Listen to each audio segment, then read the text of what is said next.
Maury Island Incident, 1947. The Maury Island incident refers to claims made by Fred Chrisman and Harold Dahl of falling debris, and threats by men in black following sightings of unidentified flying objects in the sky, over Maury Island in Puget Sound in June 1947. Dahl later retracted his claims, stating the story was a hoax.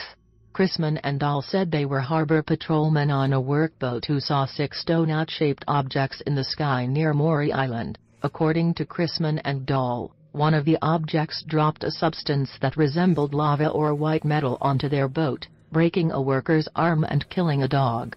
Dahl claimed he was later approached by a man in a dark suit and told not to talk about the incident. The story was later retold in Gray Barker's book They Knew Too Much About Flying Saucers, which helped to popularize the image of men in black in mainstream culture. The substance claimed to have been dropped by the objects was found to be slag from a local smelter. Years later, Dahl confessed to a reporter that the incident was a hoax.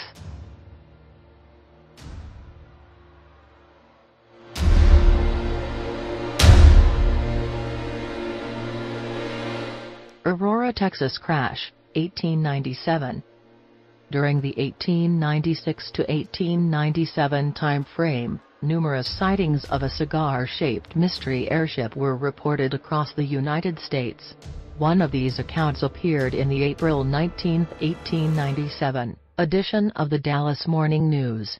Written by a resident S.E. Hayden, the alleged UFO is said to have hit a windmill on the property of a Judge J.S. Proctor 2 days earlier at around 6 a.m. local, Central Time, resulting in its crash.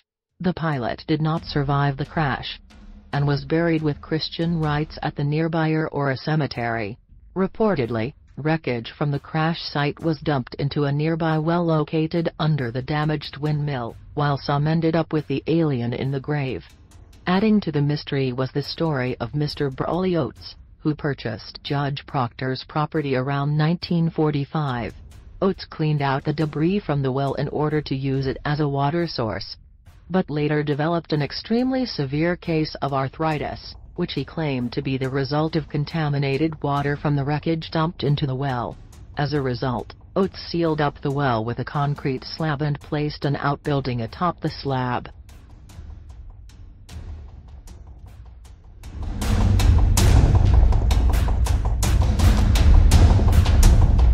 Mantell Case, 1948. The Mantell UFO incident was among the most publicized early UFO reports. The incident resulted in the crash and death of 25-year-old Kentucky Air National Guard pilot, Captain Thomas F. Mantell, on January 7, 1948 while in pursuit of a UFO. Historian David Michael Jacobs argues the Mantell case marked a sharp shift in both public and governmental perceptions of UFOs. Previously, the news media often treated UFO reports with a whimsical or glib attitude reserved for silly season news. Following Mantell's death, however, Jacobs notes the fact that a person had died in an encounter with an alleged flying saucer dramatically increased public concern about the phenomenon. Now a dramatic new prospect entered thought about UFOs. They might be not only extraterrestrial but potentially hostile as well. However, later investigation by the U.S. Air Force's Project Blue Book indicated that Mantell died chasing a skyhook balloon, which in 1948 was a top-secret project that Mantell would not have known about.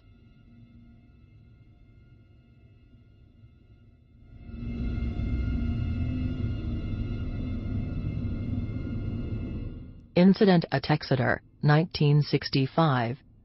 The Exeter incident was a highly publicized UFO sighting that occurred on September 3, 1965, approximately 5 miles from Exeter, New Hampshire, in the neighboring community of Kensington.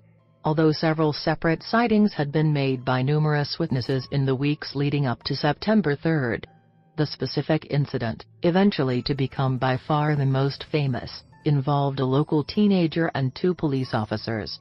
The Exeter incident remains listed as unexplained by the United States Air Force. The November-December 2011 edition of Skeptical Inquirer presents an explanation of the incident, based on details reported by the eyewitnesses.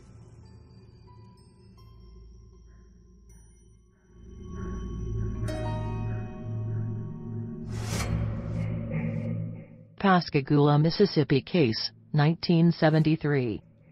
The Pascagoula abduction occurred in 1973 when co-workers Charles Hickson and Calvin Parker claimed that they were abducted by aliens while fishing near Pascagoula, Mississippi. The case earned substantial mass media attention, and is, along with the earlier Hill abduction, among the best-known claims of alien abduction. On the evening of October 11, 1973, co-workers 42-year-old Charles Hickson and 19-year-old Calvin Parker told the Jackson County, Mississippi Sheriff's Office they were fishing off a pier on the west bank of the Pascagoula River in Mississippi. When they heard a whirring, whizzing sound, saw two flashing blue lights and an oval-shaped object 30-40 feet across and 8-10 feet high. Parker and Hickson claimed that they were conscious but paralyzed, while three creatures took them aboard the object and subjected them to an examination before releasing them.